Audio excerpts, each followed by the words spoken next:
Bu hayvon mushuk ham emas, baliq ham emas, lekin uni nega dengiz mushugi deb atashadi? Dengiz mushugi quloqli tyulenlar oilasiga mansub dengiz sut emizuvchisidir. Ular okeanlarda yashaydi, havodan nafas oladi, bolalarini sut bilan boqadi. Ya'ni ular baliq emas, xuddi kit va delfinlar kabi sut emizuvchi. Dengiz mushuklari ajoyib suzuvchi, ular soatiga 25-30 km tezlikka suza oladi, 200 metr chuqurlikkacha sho'ng'ay oladi.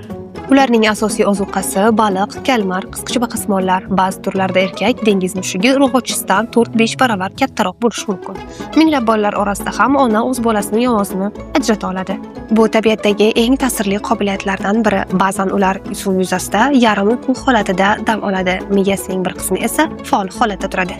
Dengiz mushugi quruqlikda ham yashaydi, dengizda ham, hayotda ham turli sharoitlarga moslasha olganlar uzoqqa boradi. Keyingi videomiz dunyodagi eng og'ir hasharot haqida bo'ladi. Nima deb o'ylaysiz? Dunyodagi eng og'ir hasharot qaysi? Izohlarda o'z fikringizni yozib qoldiring.